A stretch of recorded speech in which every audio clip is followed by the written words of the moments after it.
Dans l'épisode précédent, Aurélien polichait la coque de Maloya et nous étions toujours en chantier. Bienvenue dans ce nouveau vlog de Poussé par le vent. Alors que la coque de Maloya est toute blanche, maintenant c'est au tour de la partie immergée du bateau de se préparer pour la pose de l'anti-fouling.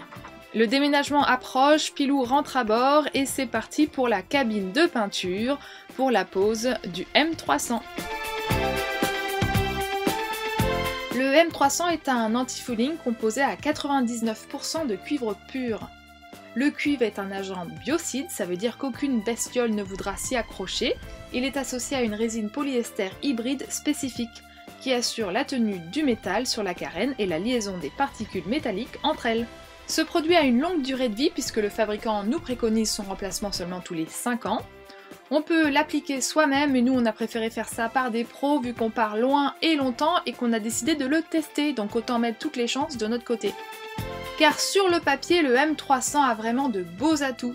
Il ne se disperse pas dans l'eau, ne se désagrège pas, ne contient aucun agent biocide autre que le cuivre, améliore la consommation, et surtout l'argument qui fait mouche pour nous, c'est les intervalles d'application du produit qui en font, si cela fonctionne, une solution économique et écologique.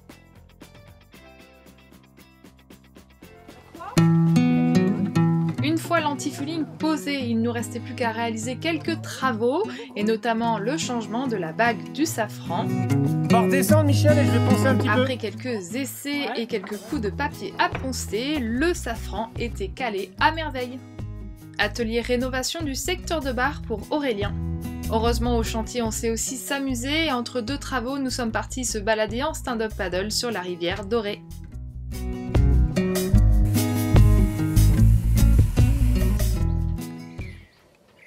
Aujourd'hui c'est le grand jour, après 2 mois de chantier, nous voilà enfin prêts pour retourner à l'eau.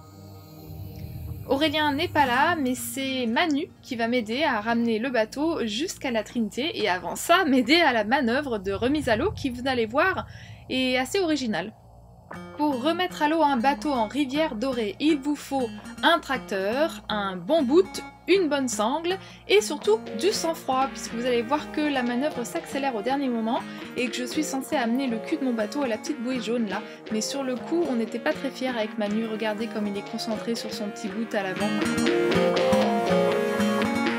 Retour à la Trinité-sur-Mer avec Manu. Manu, c'est le pote dont nous vous avions parlé sur notre site Poussé par le vent. Il a fait la Bretagne, Hawaï avec un voilier et sa planche à voile. Et bah ouais, on est de nouveau dans l'eau, c'est comme ça. Plus d'extermination massive de mulots, c'est fini cette histoire.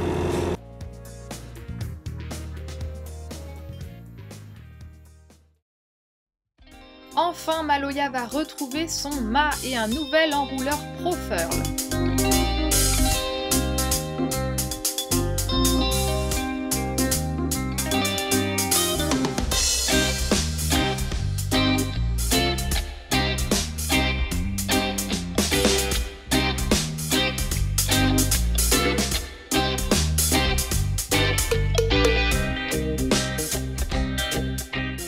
Une fois le mât posé, il ne reste plus qu'à fixer l'été avec l'enrouleur, ainsi que notre tout beau tout nouveau gréement avec les haubans et les pataras, les câbles qui permettent au mât d'être fixé sur la coque.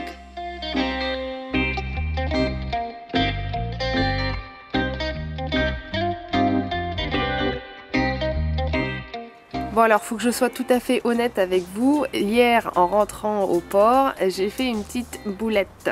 Enfin, une petite boulette, ça aurait pu être pire.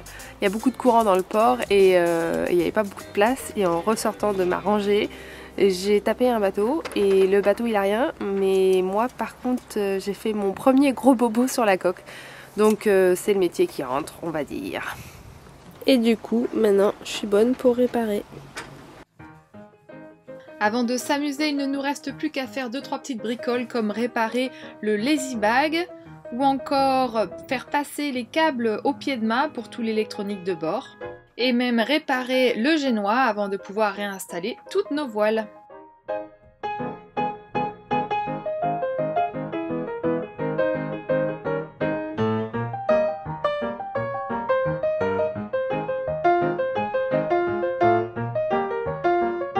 Ah, la pression. Hein. Ouais, je vais demander autre chaise.